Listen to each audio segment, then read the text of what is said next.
오늘 함께 나눌 하나님 말씀은 마가복음 13장 24절에서 27절까지의 말씀입니다. 그때에 그 환란 후 해가 어두워지며 달이 빛을 내지 아니하며 별들이 하늘에서 떨어지며 하늘에 있는 권능들이 흔들리리라. 그때에 인자가 구름을 타고 큰 권능과 영광으로 오는 것을 사람들이 보리라. 또 그때에 저가 천사들을 보내어 자기 택하신 자들을 땅끝으로부터 하늘 끝까지 사방에서 모으리라. 아멘. 오늘 예수님께서 그때에 대해서 아주 자세하게 말씀하십니다.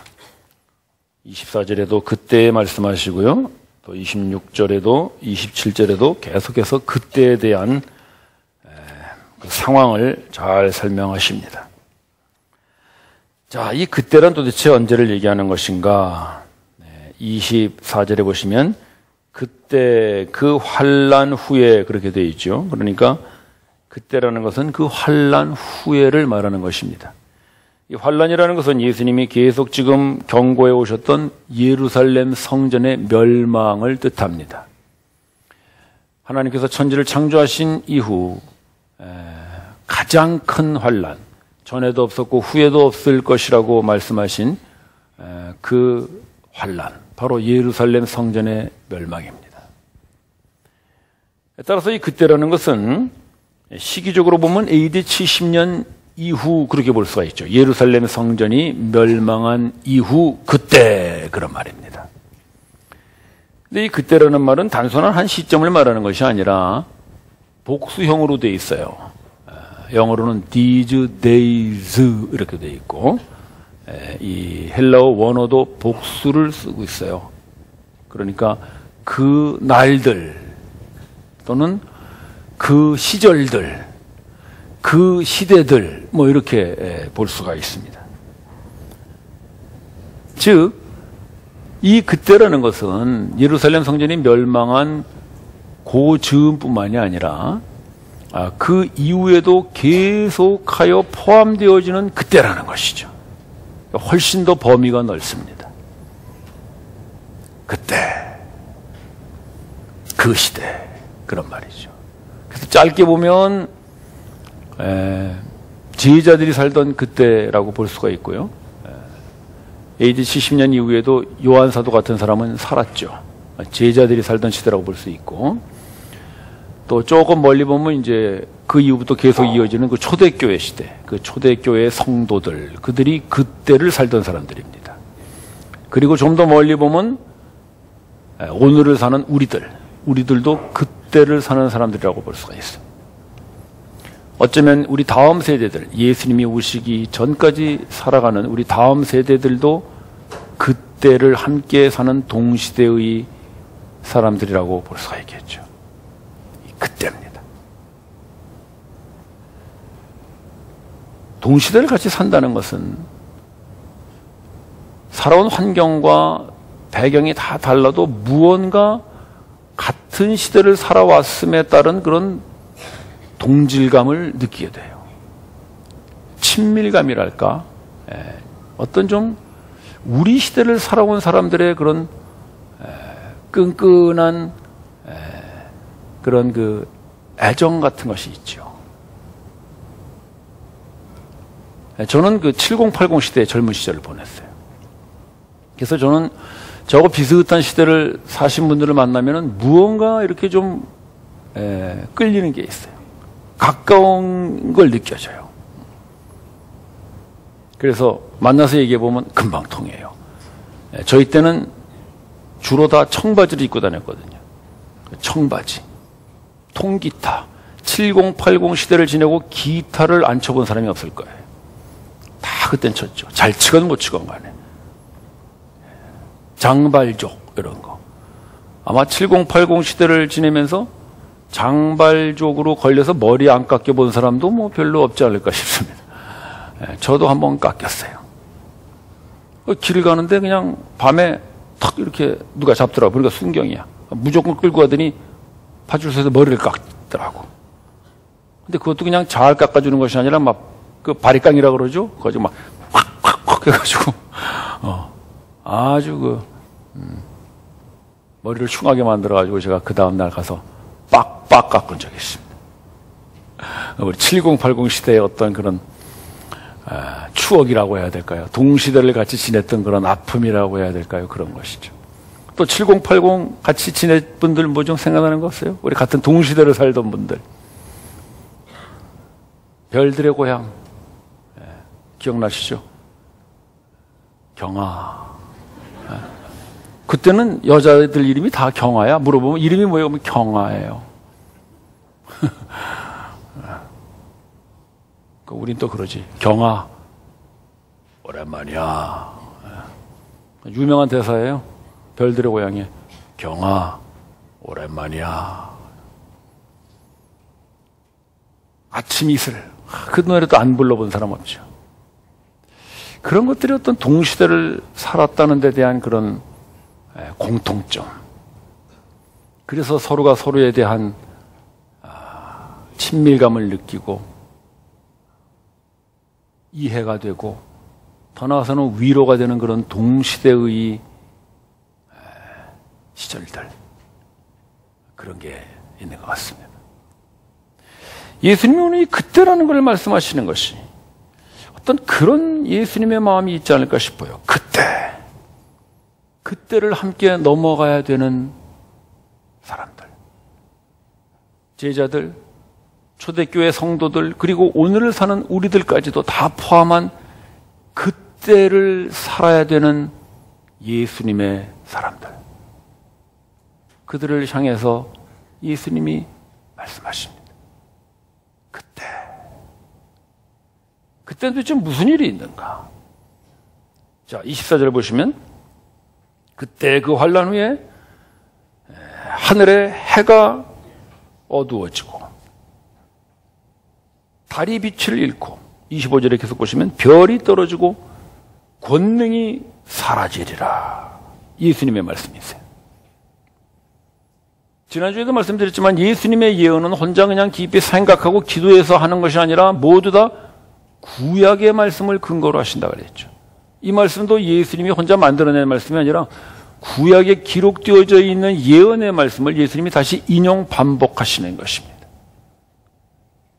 그 말씀이 어떤 말씀인가 하면 이사야 말씀인데 한번 보실까요? 이사야 13장 10절 말씀인데요. 여러분들이 한번 읽어보시기 바랍니다. 시작.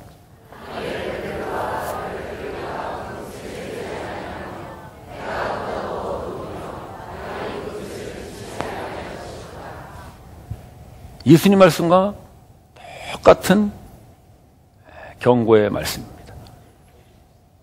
근데 이사야 선지자가 이 말씀을 하는 그 대상이 뭐냐 하면은, 요 똑같은 13장 1절을 이사야 13장 1절을 한번 보시죠. 보시면, 그 대상이 어디입니까? 바벨론입니다. 그러니까 바벨론은 그 당시에 전 세계를 다스리는 하늘의 해와 같은 나라였어요. 초강대국이었죠. 그래서 모두 다 그 바벨론의 영향력 아래 살고 있었을 때였어요. 물론 이스라엘도 그랬고요. 그런데 그 하늘의 해와 같은, 하늘의 달과 같은 그 바벨론이 무너질 것이라고 이사야 선지자가 예언하고 있었다는 거예요. 그 당시 사람들은 도저히 상상할 수 없는 예언이죠. 바벨론이 무너져? 이거는 말이 안 되는 거죠. 요즘으로 치면 미국이 무너져? 그런 거예요. 중국이 무너져? 그런 일은 있을 수가 없지. 근데 이사야가 그걸 예언한 거예요. 하늘에 해가 어두워지고 바벨론이 어두워진다는 거예요. 달이 빛을 잃고 별이 떨어지고 권능이 사라질 것이다. 바벨론이 이스라엘을 함락한 후 얼마 되지 않아서 이사야 선지자의 예언과 같이 페르시아에 의하여 멸망되고 맙니다. 그 당시 사람들이 도저히 상상할 수 없는 어마어마한 일이 실제로 이루어집니다. 하늘에 해가 어두워지고 별이 떨어지고 달이 빛을 잃은 것입니다. 예수님이 지금 그 말씀을 하시는 거예요. 그 때에 그 예루살렘 성전이 무너진 이후에 이 말씀을 하시는 것은 무슨 저 하늘에 달려있는 그 태양, 밤에 뜨는 달, 그걸 얘기하시는 것이 아니라 바로 그 당시에 하늘의 해와 같이, 하늘의 달과 같이 온 세계를 장악하고 있는 로마, 그 로마가 무너지고 말 것이라는 데 대한 예언을 하시는 거죠. 어떻게 아시고? 바로 이 이사야서의 이 말씀을 보시고, 이사야가 이 말씀을 예언하는 것은 뭐냐면 그 이스라엘을 함락시킨 바벨론이 드디어는 망할 것이라고 예언하신 거거든요. 예수님이 이걸 똑같은 이사야의 그 예언을 반복해서 예루살렘 성전을 멸망시킨 걸 로마는 비록 하늘의 해와 같고 하늘의 별과 같을지라도 어두워지고 빛을 잃고 그 권능은 사라지고 말 것이라고 예언하신 것입니다. 그 당시에 로마가 망하리라고 생각한 사람은 아무도 없었죠. 로마는 승승장구, 전 세계를 정복했던 역사상 가장 강한 강대국이었습니다. 예수님은 그 나라가 망할 것이라고 말씀하십니다. 실제로 로마는 예루살렘 성전이 멸망한 후 수세기 후에 생각지도 않았던 게르만 민족에 의하여 멸망합니다. 로마가 멸망합니다. 따라서 그때라는 것은 환란 후에 바로 그 로마가 멸망하고 또 로마와 같이 온 세상을 다스리는 그런 강대국들이 멸망할 것이라는 데 대한 예수님의 예언이고 경고이십니다. 근데 이것은 꼭 2000년 전에만 이루어진 일이 아니라 사실 지금도 똑같습니다. 우리 어른들은 그런 이야기를 하면서 사셨다 그래요.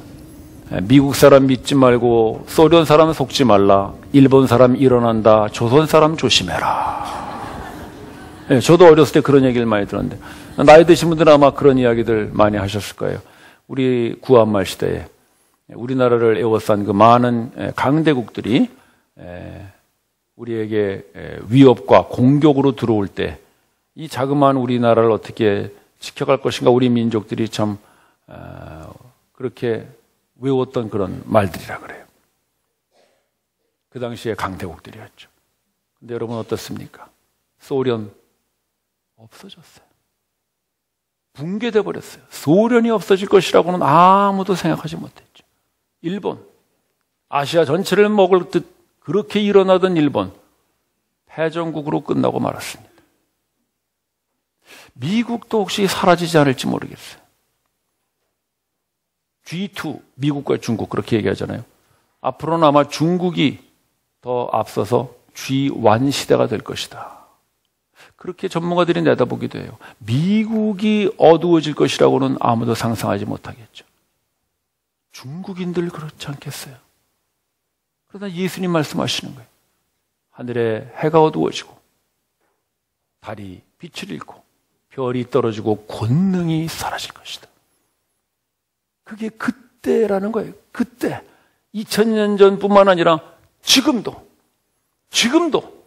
소위 이 세상에 해라고 생각하는, 달이라고 생각하는 그런 막강한 세력, 막강한 힘, 그 막강한 무엇이라도 그것은 빛을 잃고 사라질 것이라고 예수님 말씀하십니다. 그게 그때입니다.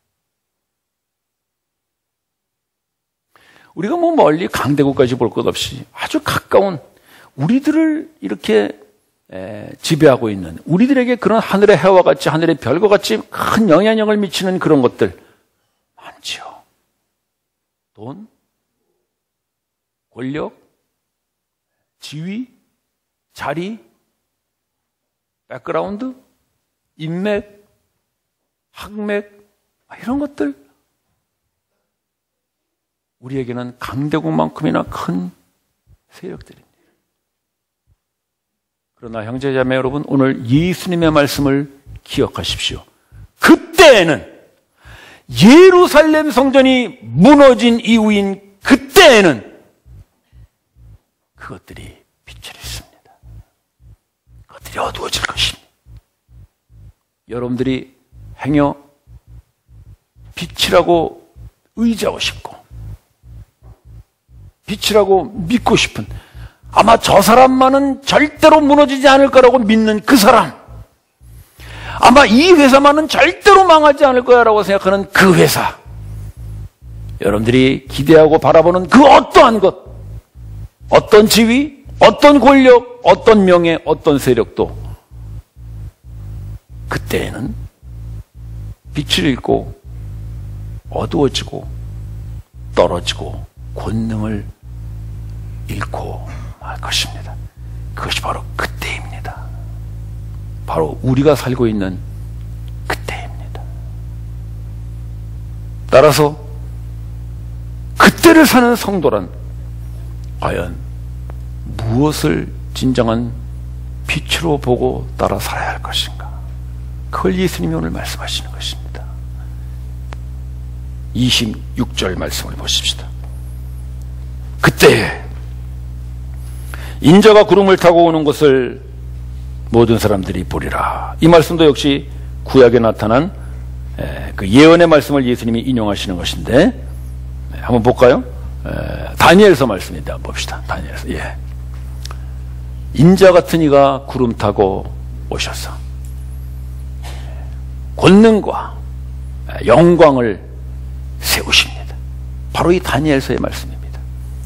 예수님이 오시기 약 600년 전에 예언했던 이 다니엘의 예언을 예수님이 똑같이 인용 반복하시는 것입니다. 여러분 잘 기억하세요.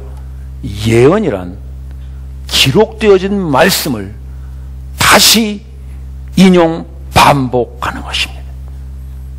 꿈꾸고 환상 보고 기도해서 하는 예언은 사기입니다. 그런 건 예언이라고 하지 않습니다. 예수님조차도 기록되어진 말씀을 다시 그 시대에 맞추어 인용 반복 예언하십니다. 그렇다면 하늘의 해와 하늘의 달과 같은 세력들도 다 사라지는데 도대체 새로운 권능으로 솟아나는 인자, 그분이 누구겠냐 이거예요. 이제는 우리가 바벨론도 아니요, 로마도 아니요, 어떤 강대국도 아니요, 우리가 믿고 싶은 이 세상의 어떤 힘이 아닌 그 인자, 구름 타고 오시는 분, 하나님의 능력과 하나님의 위엄으로 오시는 그분, 그 인자, 그 권능을 새롭게 가져오시는 그 인자가 누구인가를 우리가 알아야 그분을 진정한 빛으로 믿고 따를 수 있지 않겠느냐 이것입니다. 예수님께서 이 말씀을 인용하시는 것은 예수님 자신이 바로 자기를 나타낼 때 표현한 말이 그 인자라는 말이었기 때문인 것입니다. 예수님은 내가 이렇게 얘기하시지 않고 언제 인자가 그러셨죠. 인자가 세상에 다시 올 때 믿음을 보겠느냐. 인자라고 쓰시고요. 인자는 머리 둘 것도 없다. 인자의 살을 먹고 피를 마시는 자는 영원히 목마르지 아니하리라. 계속해서 예수님은 자기 자신을 인자라고 말씀하세요. 그 인자라고 말씀하시는 이유가 뭐냐? 바로 이 다니엘서의 이 인자를 말씀하시는 거예요. 그 인자를 말해요. 그 인자. 영어로 the Son of Man. 그 인자. 그냥 인자가 아니고 그냥 사람의 아들 그런 뜻이 아니라 그 인자, 어떤 인자? 그 인자, 구름 타고 오시는 다니엘서에 예언했던 그 사람 같으신 분, 그 인자. 예수를 말하는 거예요.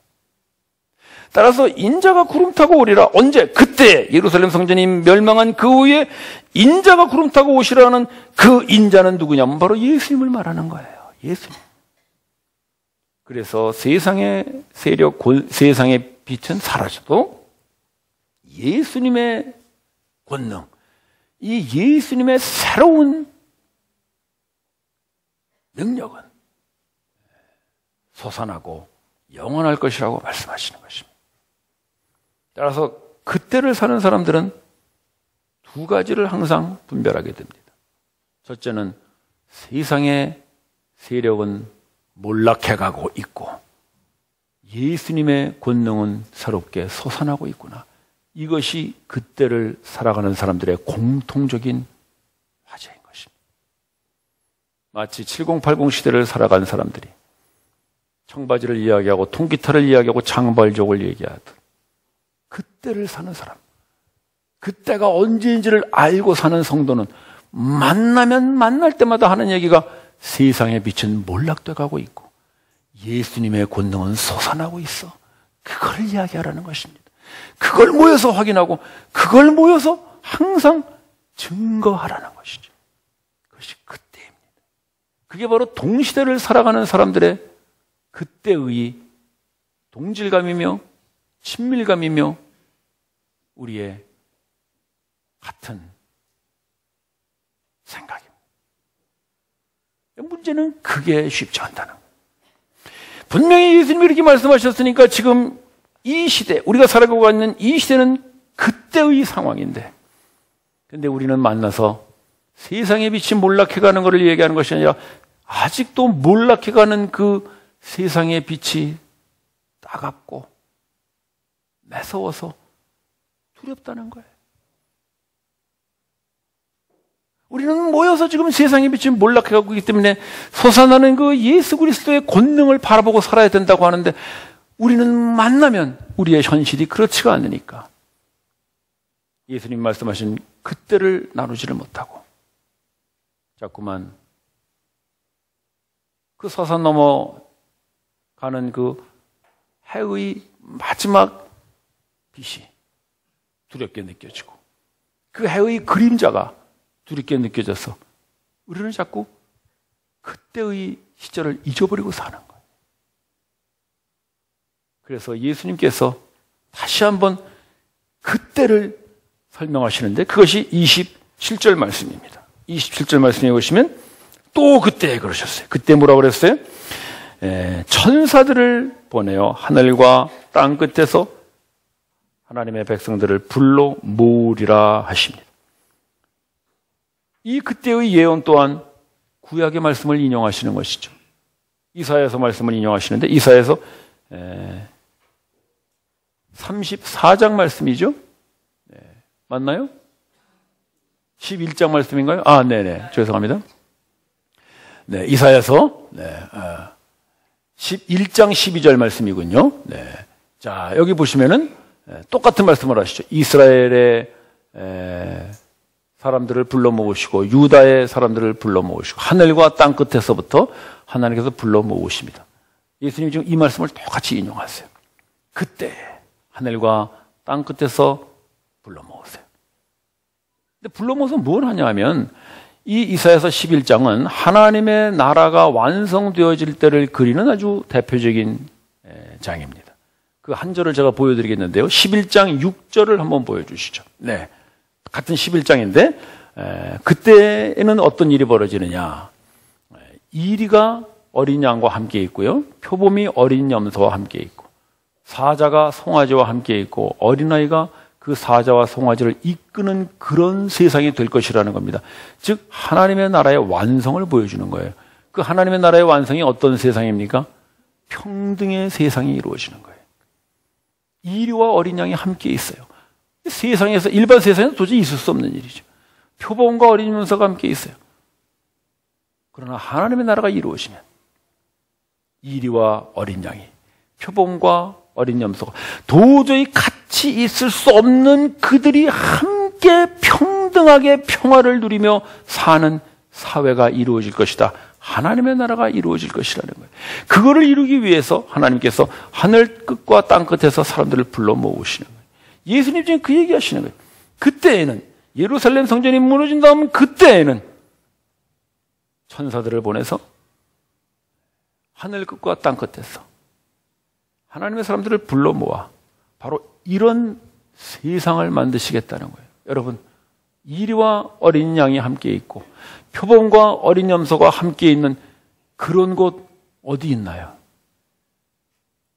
교회를 말하는 거예요. 교회. 세상에는 이런 곳 없어요. 직장 나가면 이리는 어린 양을 잡아먹으려고 그러는 것이고 사업터에 나가면 표범은 어린 염소를 잡아먹으려고 그러죠. 사자가 송아지와 함께 놀지 않습니다. 그건 세상이에요. 세상은 끊임없는 경쟁과 비교와 투쟁과 싸움으로 강한 자가 약한 자를 내려누르고 가진 자가 못 가진 자를 착취하는 그런 약육강식의 정글과 같은 세상이지만 그렇지 않은 곳이 있다는 거예요. 그게 교회예요. 따라서 예수님께서 천사들을 보내서 하늘 끝에서 땅 끝에서 사람들을 불러 모아 이루시고자 하시는 곳, 그것은 바로 교회를 말하는 거예요. 그때란, 예루살렘 성전이 멸망한 후에 이루어지는 그때란 바로 그런 이리와 어린 양이 함께 있는, 표범과 어린 염소가 함께 거하는, 사자와 송아지가 함께 거하는 바로 그 교회의 시대가 열리는 것을 선포하시는 것입니다. 따라서 우리가 오늘 교회로 모였습니다. 여러분이 혼자 스스로 교회에 온 것 같지만 오늘 예수님은 그렇게 말하지 않습니다. 천사가 여러분들을 불러 모아서 여기에 모이신 것을 감사하십시오. 저는 원래 고향이 서울입니다. 저는 서울에서도 중구에서 태어났어요. 중구라고 아시는지 모르겠어. 사대문 안에. 네. 옛날에 그 한양 시대에는 문 안에죠. 문 안에. 요즘 한창 우리나라의 아주 대표적인 곳 같이 보이는 그 강남 이런 데는요, 그때는 배추밭이었어요. 저 학교 다닐 때는 강남에서 오는 애들은 비 오면은 배 타고 건너와야 됐어요. 아주 시골 아이들이었죠. 근데 지금 거기가 아주 서울의 중심지 같이 되어버렸는데, 저는 그 전에 전통이 있는 중구, 그 사대문 안에 저는 살았어요. 저는 그 사대문 밖을 별로 벗어나지를 않았었어요. 그런데 제가 지금 창원에서 여러분들과 함께 교회를 이루고 있어요.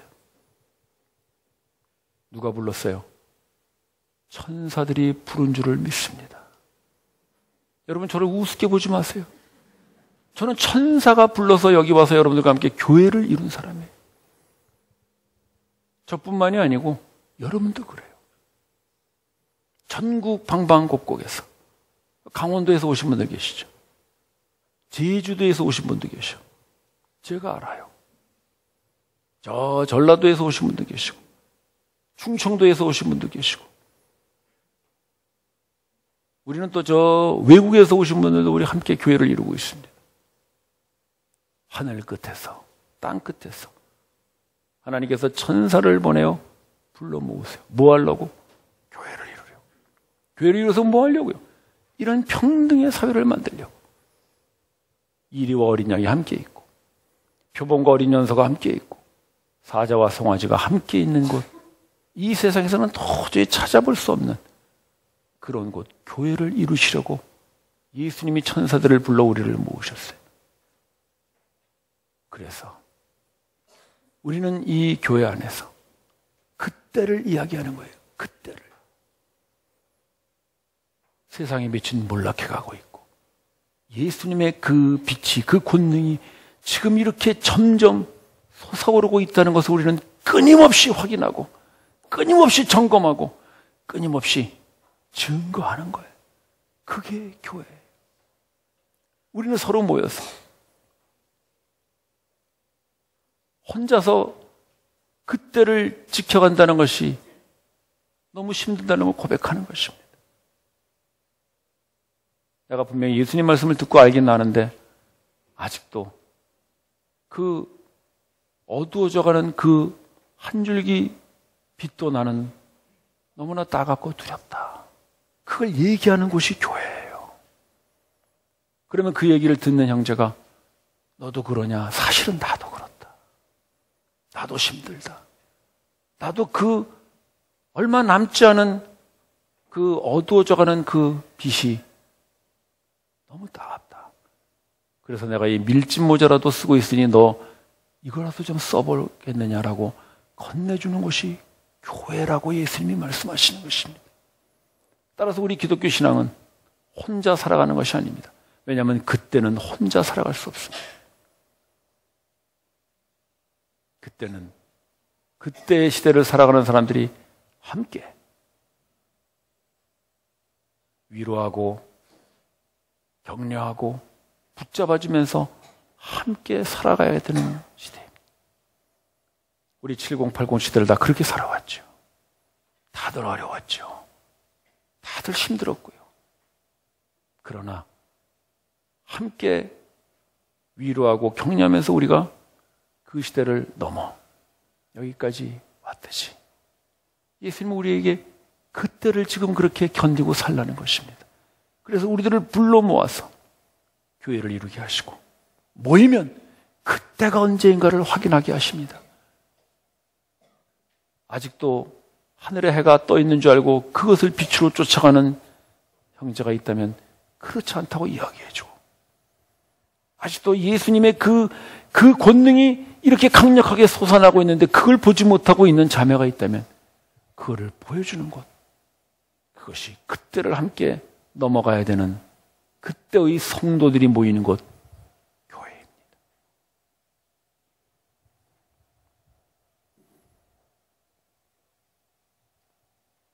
예수님은 오늘 그때를 말씀하십니다. 왜 그때를 이렇게 강조하셨을까요?